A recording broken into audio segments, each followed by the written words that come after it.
by the time I finished the doc, I was a different person. I'm gonna cry. I knew this was gonna happen. It's hormones and it's everything. It's okay. Gosh. Being a black girl in the pop industry, I do feel like I have a responsibility to speak out. She knows that she's going to get backlash off this. He just said, you're the black girl, you're going to have to work 10 times harder. They told me, you need to bleach your skin because you won't sell any records. We were taught that our opinion didn't matter. Like, we are powerful. Even coming into meetings, it is always predominantly white. There's a problem, let's address it. Let's all address it together. So what's this documentary about? So the documentary is about racism in the UK, and we touch on colorism as well. I wanted to speak about my experiences and the way I felt in the band, being the black girl in the band and people identifying me as a black girl. I really wanted to explore why I felt so overlooked, so overshadowed, but also I wanted to be able to hear from other black women on their experiences and being able to just be open and really sort of explore race, explore racism and talk to some incredible people. When the doc was announced, I think people thought that I was going to be talking about my experiences of colorism, and that's not what I was doing. Like, obviously, like, I wanted to talk about racism, but I knew that colorism is such a massive issue that's definitely not spoken enough, like, in the media at all. And I wanted to bring it to light and talk about it, as I say, on the widespread media. But to hear the comments, I started questioning myself, am I the right person to do this? Like, have I taken someone else's place in doing this? But then I thought, no, like, I am also talking about my experiences, and I'd rather use my platform that I have to reach millions of people than do nothing. So yeah, it was just like, ugh. They probably just see like Little Mix or like songs, pop band and stuff like that. They don't know the actual person. Definitely. So, like, yeah, we used to get criticised all the time for talking about social issues. Like, what are you talking about social issues? You're a pop star. And it's like, well, we have brains. Exactly. I might pop it and lock it on a Saturday night for you on your MTV. Don't mean I can't do social justice on a Sunday. That's what I mean, exactly. It's and like, mad. we all have issues very close to our hearts and things to say.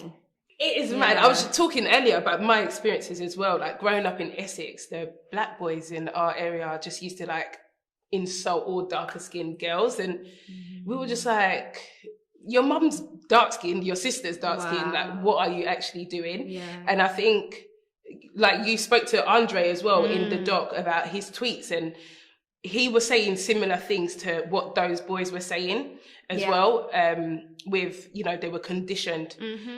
Everyone wanted to be light-skinned black then. Everyone wanted to, you know, just look like the girls the boys fancied, which were light-skinned women. So and what privileges do you think that you have that darker skinned women don't? Well, I feel like in general we see a lot more light skinned women in the media. Like, we do, like, billboards, campaigns, TV, just everything. So I think that's definitely one of my privileges. And like, the more I get into it, the more I'm like, this is like everywhere.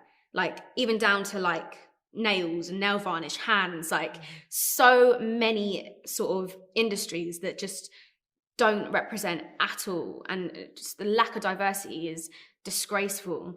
So I think however I can be a part of some sort of help to that and be an ally to that, like, that's exactly what I want to do.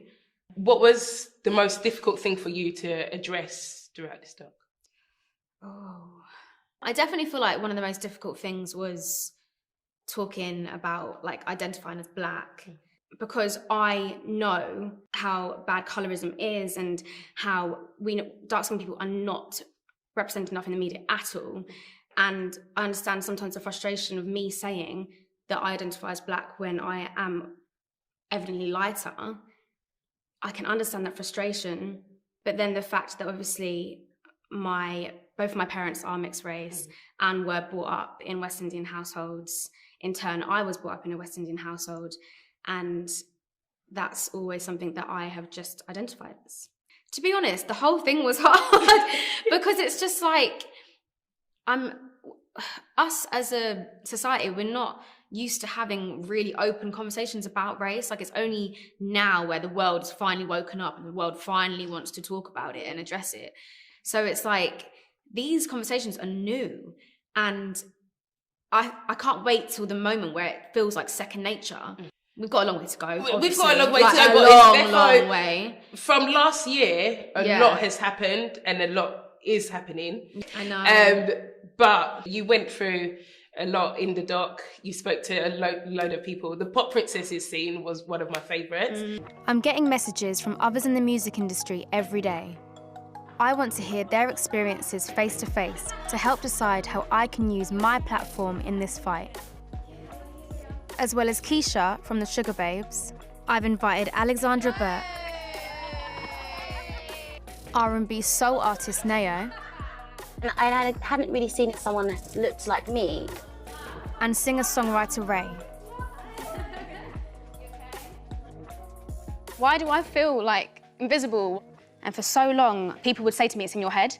You broke down in that scene. Yeah. What was going through your mind when you were speaking to, Keisha, Ray? I feel like it was a really overwhelming moment of the doc. I think to be able to be in a room with these incredible ladies that have all experienced such like devastating things to do with race, like, it's just, I think a lot of people are going to be shocked by it.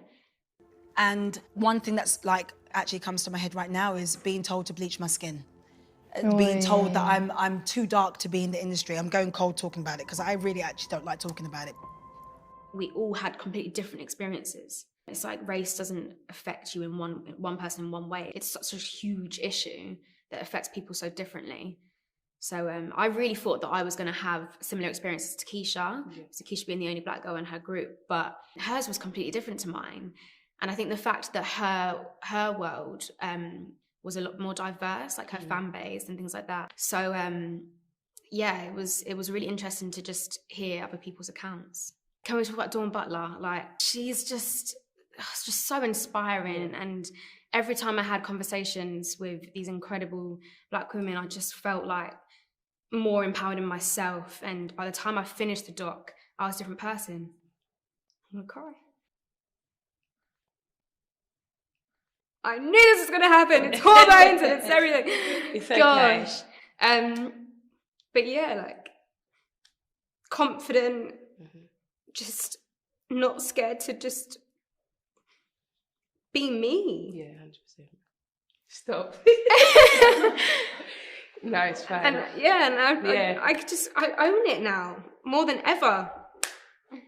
Who do you want to watch this doc? Who is that one person you want to watch? What kind of audience do you want to watch and reflect on? I feel like there are a lot of people out there that don't necessarily understand how deeply ingrained racism is and how it really does affect so many people of colour, so many black people. And I feel like, especially with my fan base, it is predominantly white. And I want them to feel enlightened and watch it and learn something, but also think, what can I do? What can I do to help? What can I do to carry this conversation on? That's like the main thing I want people to take from it. Like, it's time to take action, and I want everyone to get involved and realise that their voice matters as well.